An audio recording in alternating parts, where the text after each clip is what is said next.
अस्सलामुअलैकुम, this is Mohit Pirzada in Washington United states. आज 29 अप्रैल 2026 है, बुध का दिन है। मेरे सामने बहुत सी डेवलपमेंट्स हैं। इन डेवलपमेंट्स का ताल्लुक पाकिस्तान की अंदरूनी सियासत से भी है। पाकिस्तान और अफगानिस्तान के दरमियान इस वक्त किस किस्म के डायनामिक्स हैं, एक बार फिर जब मंगल के दिन के हिसाब से पाकिस्तान की हुकूमत ने एक बार खुद ऑफिशियली तौर पे उन्होंने ये दावा किया कि मंगल के दिन पाकिस्तान ने बड़ा दंदा शिकन जवाब दिया है अफगानिस्तान की अनप्रोवोक्ड एग्रेशन का। चमन के बॉर्डर के अक्रॉस जहां पाकिस्तान ने अफगानिस्तान की कई पोस्ट को तबाह कर दिया, बहुत सा एमिनेशन, बहुत सी इक्विपमेंट डिस्ट्रॉय कर दिया। अफगान तालिबान का पता नहीं उन बेचारों के पास क्या इक्विपमेंट है। और उसके अलावा पाकिस्तान एयरफोर्स का भी इस्तेमाल किया गया। ये किस किस्म के डायनामिक्स हैं और ये कैसे 60 दिन के बाद दोबारा वापस आ गए हैं। इसके अलावा अमेरिका ईरान के दरमियान इस वक्त क्या सूरत हाल है और यूरोपियन यूनियन का इसके ऊपर बहुत ही दिलचस्प किस्म का मौक़िफ़ है। बरतानिया के बादशाह जो हैं चार्ल्स III, उनको डोनाल्ड ट्रंप किस तरह से इस्तेमाल कर रहे हैं और बादशाह सलामत जो है वो ख़ुद अमेरिका किस मिशन पे आए हुए हैं। ये तमाम डेवलपमेंट्स मेरे सामने हैं। लेकिन इन तमाम डेवलपमेंट्स की तरफ चलने से पहले मैं एक और सूरत हाल पे थोड़ी सी नज़र डालना चाहता हूँ।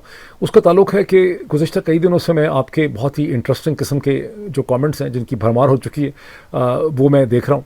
और इन कमेंट्स की जो बहुत दिलचस्प किस्म की जो सूरत हाल है उससे देख के मुझे ज़माना कदीम का जो एंशिएंट ग्रीस था, यानी कदीम यूनान का एक किस्सा याद आता है। कहते हैं कि यूनान के अंदर एक किस्सा खा हुआ करता था 6वीं और 7वीं सदी कबले मसीह में, जिसे ईसॉप कहते हैं। तो ईसॉप के जो फेबल्स हैं, ये जो ईसॉप की स्टोरीज़ हैं वो बड़ी मशहूर हैं। उनमें से एक स्टोरी जो है उसे अंग्रेज़ी में कहते हैं the story of the father, the son and the donkey, यानी बाप, बेटा और उसके गधे की जो कहानी है। वो कहते हैं कि एक बाप, बेटा और उनका गधा जो है वो एक सफ़र कर रहे थे ज़माना कदीम में, कहीं बहुत साल, सदियों पहले, हज़ारों साल पहले कहते हैं। और वो जब सफ़र करते करते उनका तरीका उनका ये था कि कभी थोड़ी देर के लिए बारी लगाते थे कि बाप गधे पे सवारी करता था, फिर जब बेटा चलता था गधे के साथ, फिर उसके बाद बेटा गधे पे सवारी करता था और यूँ उनकी बारियाँ होती थीं। तो बारियाँ लगाते लगाते वो एक गांव में या एक मार्केट प्लेस में पहुँचे, बाज़ार में। जब बाज़ार में दाखिल हुए तो उस वक्त बेटे की बारी थी कि बेटा गधे के ऊपर सवारी कर रहा था और बाप ने गधे की बाग पकड़ी भी थी, उसके साथ पैदल चल रहा था। तो जब बाज़ार के लोगों ने उन्हें देखा तो उन्होंने आवाज़ें लगाई कि कितना यानी बेगैरत किस्म का ये बेटा है कि बाप जो है बेचारा उसको साथ चला रहा है और ख़ुद गधे के ऊपर बैठा हुआ है। जब बेटे ने सुना तो उसने कहा कि अब्बा आप इसे कहते हैं गधे पे बैठ जाएं बिकॉज लोग बड़ा बुरा महसूस कर रहे हैं। तो बाप गधे के ऊपर बैठ गया और बेटा उसके साथ पैदल चलने लगा। कुछ गज़ और आगे चले होंगे तो लोगों ने फिर आवाज़ें लगाई कि देखो कितना संगल किस्म का ये बाप है कि छोटा बच्चा जो है इसका बेटा उसको ये साथ चला रहा है और ख़ुद गधे के ऊपर बैठा हुआ है। दोनों को बहुत शर्म आई। थोड़ा उन्होंने क्या किया कि दोनों गधे से उतर गए और गधे के साथ उन्होंने गधे की साथ पैदल चलना शुरू कर दिया। अब वो आगे चले बाज़ार में तो लोगों ने आवाज़ लगाई कि कितने अजीब-ओ-गरीब और बेवकूफ़ किस्म के अहमक हैं कि गधा इनके पास है लेकिन गधे पे सवारी नहीं कर रहे और उसके साथ पैदल चल रहे हैं। जब उन्होंने ये सुना तो उन्होंने गधे को अपने सर के ऊपर उठा लिया, आगे एक पुल पे पहुंचे, गाँव के दरमियान पुल था, वहाँ से गधा नीचे गिर गया और गधा मर गया। इसका जो मॉरल ऑफ द स्टोरी है वो ये है कि अब तमाम लोगों को हर वक्त खुश नहीं कर सकते। मैं आपके बहुत से कमेंट्स मतलब देखता हूँ और कमेंट्स की आप लोगों ने भरमार कर दी और यूजुअली बड़े रिचुअलिस्टिक किस्म के कमेंट्स होते हैं जिनका कोई ज़्यादा अहम इश्यूज़ के साथ ताल्लुक़ नहीं होता। जो लास्ट जैसे कहते हैं ना, camel the last straw on the camel's back, वो कमेंट था जब एक साहब ने कमेंट किया कि ये आपके फ़ोन की जो टिक हुई थी वहाँ को टेक्स्ट मैसेज आ गया, पता नहीं कैसे वो खुला रह गया। उससे मुझे ऐसा लगा कि मेरे फ़ोन के अंदर से ये मैसेज आ रहे हैं तो अपने फ़ोन को आप बराए मेहरबानी बंद करके रखा करें। जो प्रॉब्लम है, ठीक है, कमेंट्स आते हैं, मतलब हर किस्म के कमेंट्स आएंगे। मैं जिस कमेंट पे मैं कोई उस पर कुछ कर सकता हूँ, उसे इम्प्लीमेंट कर सकता हूँ, मैं ज़रूर करूँगा। हर किस्म की मतलब तनकीद होती है। लेकिन जिस चीज़ की मैंने एब्सेंस देखी है और ये मेरा शिकवा है कि कंटेंट रिलेटेड जो सब्जेक्ट मैटर है उससे रिलेटेड जो इश्यूज़ एट हैंड है वहाँ पे मैंने बड़ा ही कम किसी के कोई एनालिटिकल कमेंट्स देखे हैं। ना ही अगर कोई अच्छा कमेंट कर भी देते हैं, 1 2 5 लोग, 3 4 लोग अच्छे कमेंट्स कर भी देते हैं तो उसके ऊपर कोई डिबेट नहीं करता, उसके ऊपर कोई आर्गूमेंट्स बिल्डअप नहीं होता।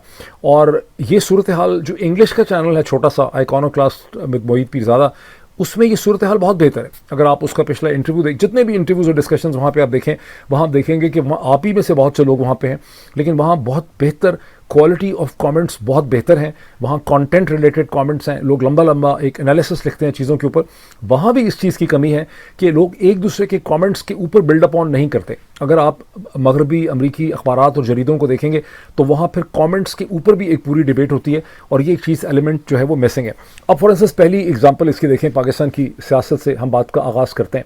मंगल के दिन एक बार फिर इमरान खान की बहनें मोहतरमा अलीमा खान और उज़मा खान जो हैं वो अडयाला जेल के बाहर पहुंची और वहाँ दोनों ने लिटरली दुहाई दी है इस चीज़ की कि कहाँ हैं वो MNAs, कहाँ हैं वो MPs, कहाँ हैं वो तमाम लोग जो इमरान खान का नाम लेके या इमरान खान का टिकट लेके बगैर किसी खर्चे के उन्होंने इलेक्शन जीता था। क्या वजह है कि उसमें से बहुत बड़ी तादाद में लोग मंगल या जुमेरात को यहाँ पे नहीं आते। अगर वो यहाँ आएंगे तो एक इखलाकी प्रेशर जो है वो बिल्डअप होगा।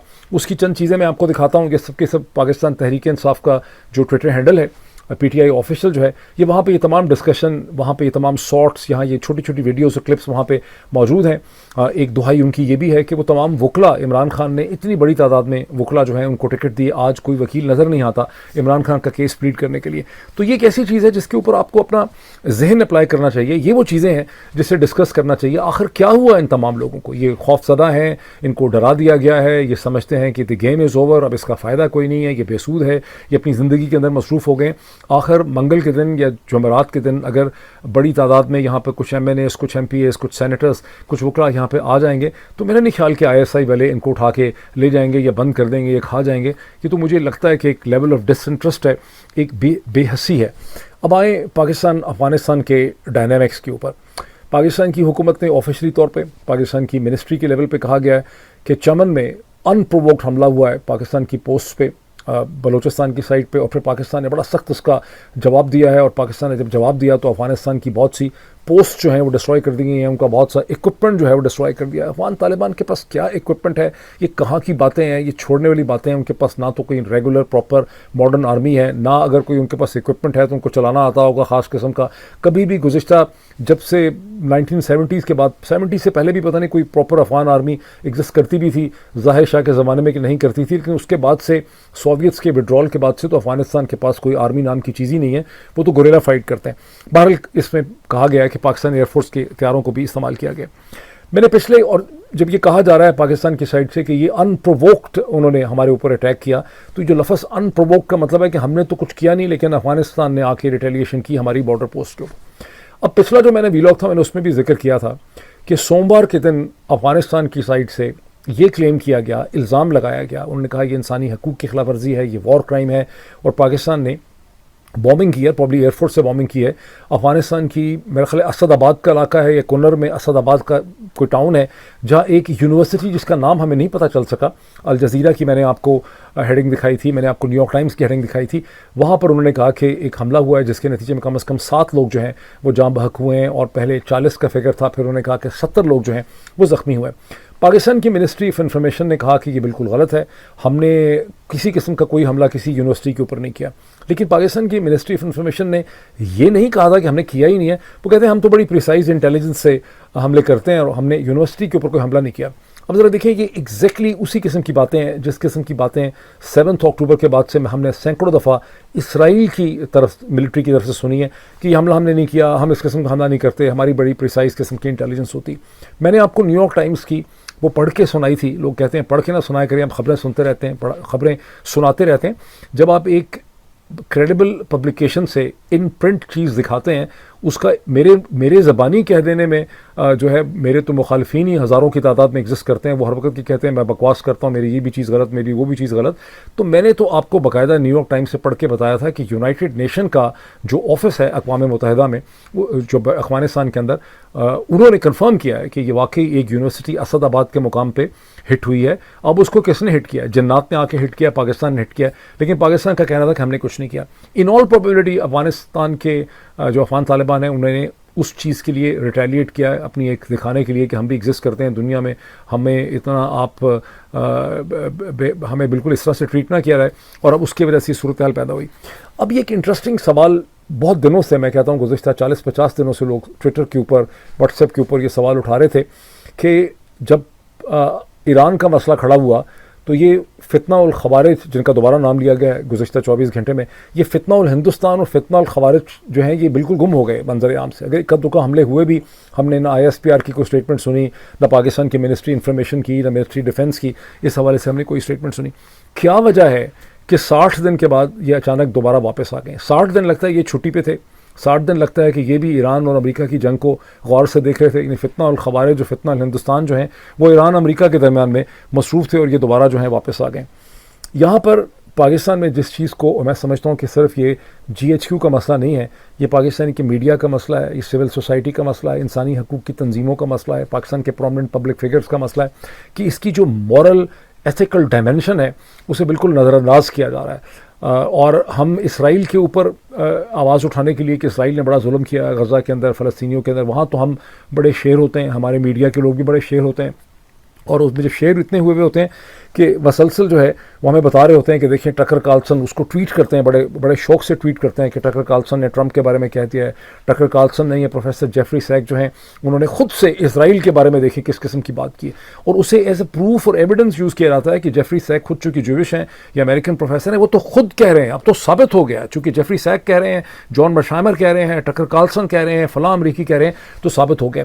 लेकिन शर्म की बात यह है कि पाकिस्तान के अंदर किसी में इतनी इखलाकी जुर्रत नहीं है कि हमारे जो जुर्म है, बिकॉज जो पब्लिक फिगर होते हैं, जो लोग रिप्रेजेंटेटिव होते हैं किसी सिस्टम के, उनकी पहली जिम्मेदारी होती है कि उन्होंने अपना एहतसाब करना होता है, अपनी अकाउंटेबिलिटी करनी होती है, अपने सिस्टम को क्रिटिसाइज करना होता है कि हमारे से ये जुर्म हो रहे हैं और हमें इसका रास्ता जो है वो रोकने की ज़रूरत है। और आप इसमें ये देखें कि जब आप ऐसा नहीं करते, फॉर इंस्टेंस इसको एक एग्जांपल मैंने लिख के रखी हुई है, इसको देख लें कि अमेरिका के पास तो असले की और एम्यूनेशन की कोई कमी नहीं है। अफ़गानिस्तान एक ऐसा कंट्री है जिसके पास एयरफोर्स नहीं है, जिसके पास मॉडर्न वेपन्स नहीं है, मॉडर्न आर्मी नहीं है, उसके साथ पाकिस्तान की मिलिट्री को डील करने के लिए उनके पास कोई और तरीका होना चाहिए। बॉर्डर की हद तक आपने उन पर बॉम्बिंग कर दी, रॉकेट्स मार डाले, उनका इक्विपमेंट वो एक ठीक है, फिर भी चलें, उसका जवाब बनता है, आपने उनको सबक सिखा दिया, आपने उनका ट्रेड बंद कर दिया, लेकिन उनके खिलाफ एयरफोर्स इस्तेमाल करना जो है वो इंतहाई इमोरल एक्ट है, अनएथिकल एक्ट है।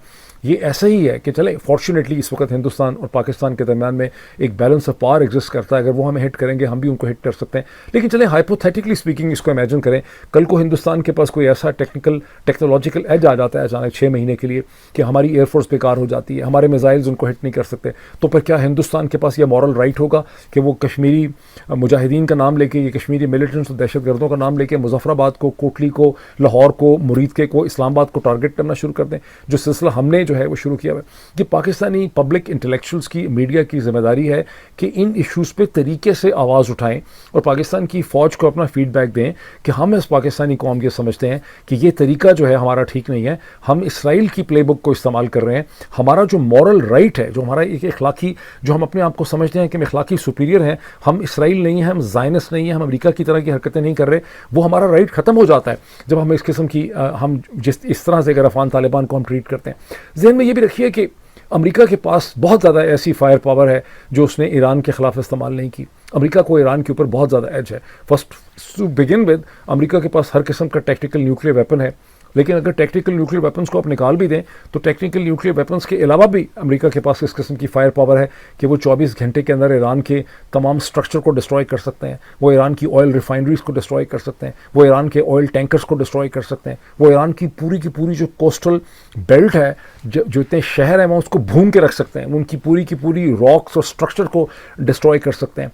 वो अगर चाहें तो उनकी जितनी भी, जिसको मॉस्किटो फ्लीट्स कहा जाता है, वो ज़ाहिर है उनको भी डिस्ट्रॉय कर सकते हैं, वो ईरान का फाइनेंशियल स्ट्रक्चर डिस्ट्रॉय कर सकते हैं। लेकिन बहुत सी चीज़ें अगर वो नहीं कर सकते, इसलिए कि अमेरिका के अंदर से एक इस किस्म का प्रेशर पड़ता है। जब डोनाल्ड ट्रंप ने सिविलाइजेशन की डिस्ट्रक्शन की बात की तो आपने देखा कि अमेरिका के अंदर से किस किस्म का रिएक्शन उसके खिलाफ जो है वो बिल्डअप हुआ कि डोनाल्ड ट्रंप को एहसास हुआ कि मैंने ये लफ्ज़ गलत इस्तेमाल कर दिया। किस तरह से पोप ने वेटिकन से बारहा डोनाल्ड ट्रंप के साथ उन्होंने एक फड्डा ले लिया इस इशू के ऊपर, और वेटिकन और वाशिंगटन के दरमियान में एक झगड़ा शुरू हो गया।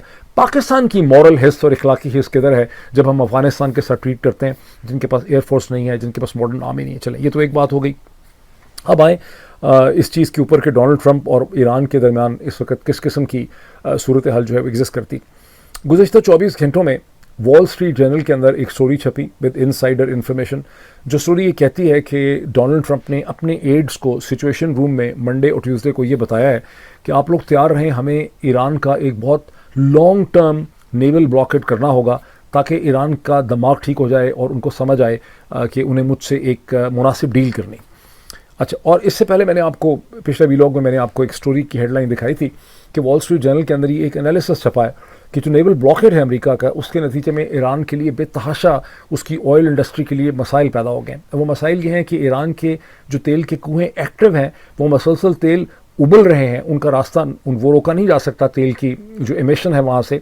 और उनके पास, ईरान के पास कोई स्टोरेज फैसिलिटी नहीं है, टैंकर्स भर गए हैं, जितना भी उनके पास एक सारा एक स्ट्रक्चर था वो सारा का सारा भर गया और उनको मुसीबत बनी है। पुराने पुराने स्टोरेज टैंक्स उनके जो रिडंडेंट थे, जिनको वो इस्तेमाल नहीं करते थे। अच्छा, ध्यान में रखिए कि किसी ज़माने में ईरान का ऑयल आउटपुट अमेरिका की सैंक्शन से पहले, जो अमेरिका ने सैंक्शंस लगाई और फिर प्राइमरी और सेकेंडरी सैंक्शंस लगाई, ईरान का जो ऑयल आउटपुट होता था वो किसी ज़माने में बहुत ज़्यादा होता था। और अभी भी अगर ईरान से ये प्राइमरी सेकेंडरी सैंक्शंस हटेंगी तो ईरान का जो ऑयल आउटपुट है वो बेइंतहा बढ़ जाएगा।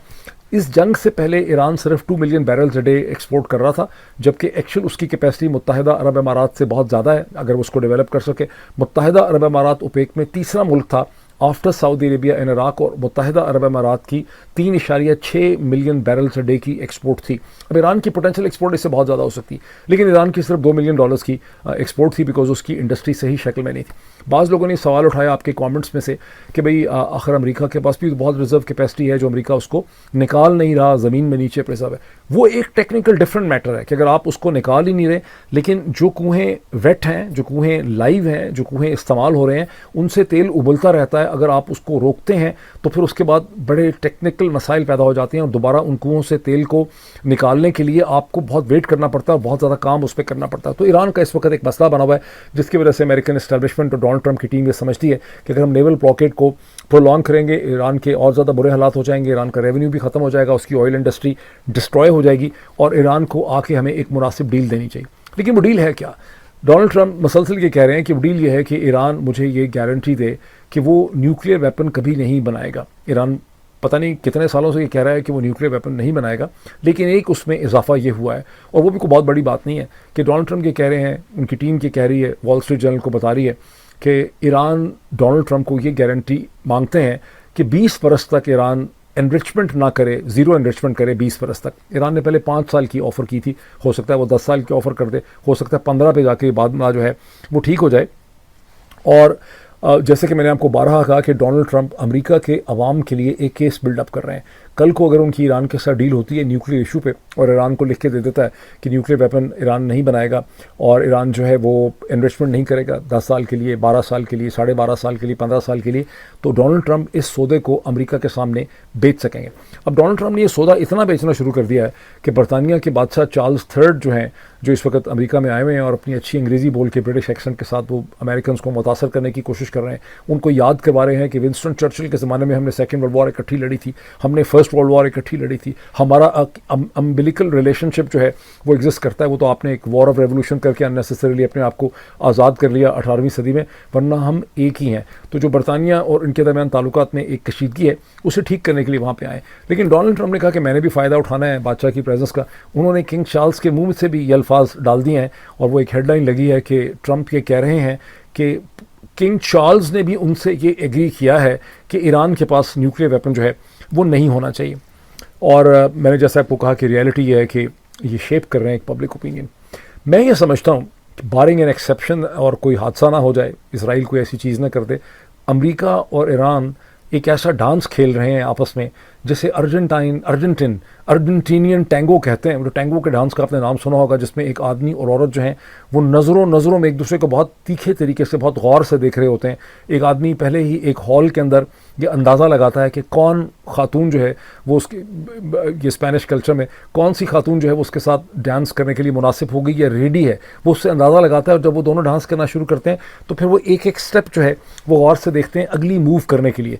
ये ईरान का जो प्रपोज़ल है और ईरान का जो सेकंड प्रपोज़ल है और अमेरिका का जो काउंटर प्रपोज़ल है और अमेरिका की जो खफगी और नाराज़गी है, ये सारा का सारा इस वक्त एक डिप्लोमेटिक टैंगो है ईरान और अमेरिका के दरमियान में, जिसका कोई ना कोई नतीजा निकलना है और इसमें आवाम को एक डायरेक्शन में ले जाने की कोशिश की जा रही। अब यूरोपियंस बड़े मुनाफिक हैं। इसी हवाले से बात को आगे बढ़ाते हुए यूरोपियन यूनियन की कमीशन की जो प्रेसिडेंट हैं जनाब उर्सुला वॉन डर लेयन, उन्होंने यूरोपियन पार्लियामेंट से खिताब किया।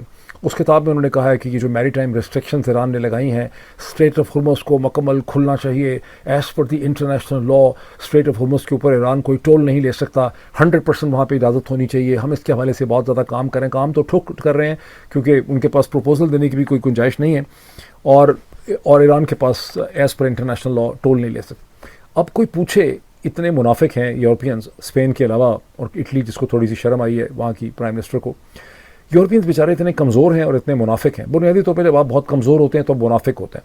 मुनाफिकत का कमज़ोरी के साथ बड़ा गहरा ताल्लुक है। जब आप कमज़ोर होते हैं फिर आपको मुनाफिकत का सहारा लेना पड़ता है, बिकॉज आप साइकोलॉजिकली अपने आप को हैंडल करते हैं। जब आप मजबूत होते हैं तो आप कम मुनाफिक होते हैं। तो बहरहाल यूरोपियंस चूँकि कमज़ोर बहुत हैं बेचारे, और इसको बहुत समझना ज़रूरी है हमारे लिए कि यूरोपियंस कितने कमज़ोर हो चुके हैं विज़ अमेरिकन पावर, कि किसी यूरोपियन को ये हिम्मत नहीं हो रही इस स्टेज पे, उनको याद ही नहीं है इस चीज़ का कि इंटरनेशनल लॉ में मैरीटाइम रिस्ट्रिक्शंस नहीं लग सकती। तो क्या इंटरनेशनल लॉ में नेगोशिएशन करते करते आप किसी मुल्क पे चढ़ दौड़ सकते हैं? क्या आप किसी मुल्क पे हमला करके वहाँ की टॉप पॉलिटिकल लीडरशिप को मार सकते हैं? टॉप मिलिट्री और अस्करी लीडरशिप को कत्ल कर सकते हैं? क्या आप उसके साइंटिस्ट को कत्ल कर सकते हैं? क्या आप पूरे मुल्क की पॉपुलेशन को होस्टेज बना सकते हैं? क्या आप हज़ारों लोगों को कत्ल कर सकते हैं? क्या आप उसके स्कूल, कॉलेजेस, हॉस्पिटल्स, इंफ्रास्ट्रक्चर को डिस्ट्रॉय कर सकते हैं? कोई international law means United Nations law. जो कुछ भी अमेरिका और इजराइल ने ईरान के साथ किया है वो अक़वाम मुत्तहिदा के हर कानून की हर सेक्शन और हर सब सेक्शन की खिलाफवर्जी है। लेकिन यूरोपियंस को बोलते हुए ये चीज़ बिल्कुल भूल जाती। वो कहते हैं ना कि हम भूल गए हर बात। यूरोपियन लीडरशिप को उर्सुला फॉन डर लेयन को ये भी भूल गया है कि joint comprehensive plan of action में यूरोप की 3 बड़ी ताकतें बरतानिया, जर्मनी और फ्रांस उसके सिग्नेटरी थे, along with China and Russia.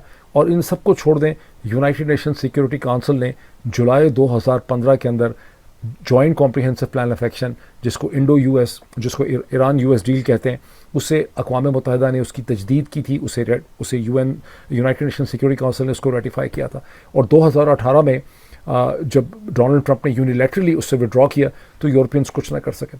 अगर यूरोपियंस में इखलाकी जुर्रत होती, वो इतने डरपोक ना होते, इतने कमज़ोर ना होते, तो कम अज़ कम उनके बहुत से लीडर्स स्टेज पे ये तो ज़रूर कहते कि ये सारा गंद और सारा मसला इसलिए हुआ है कि joint comprehensive plan of action, जिसमें हम सब सिग्नेटरी थे, जिसके ऊपर 8 बरस मेहनत हुई थी, जिसमें 2 साल तो दिन रात उस पर एक्टिव नेगोशिएशन हुई थी, उसको डोनाल्ड ट्रंप ने यूनिलैटरली ख़त्म कर दिया। और ये सारा मसला वहाँ से ख़त्म हुआ है। और ये कि अगर हमें ईरान से डील करनी है तो हमें कुछ ना कुछ तो ईरान को देना है ना। आप ये कह रहे नहीं ईरान टोल भी नहीं ले सकता, ईरान ये भी नहीं कर सकता, मेरिट है। आपने ईरान को प्राइमरी और सेकेंडरी सैंक्शंस तो ईरान से हटानी है, या आप ईरान से सैंक्शंस हटाएं, और जब तक वो सैंक्शंस नहीं हटाते उसको 3 साल के लिए, 5 साल के लिए, क्योंकि सैंक्शंस हटाते हटाते 2 साल लग जाएंगे, तो आपको उसको टोल हुर्मुज़ के ऊपर देना होगा। बहरहाल अभी इतना ही, फिर आपसे मुलाकात होती है इंशाल्लाह बहुत जल्दी। Thank you.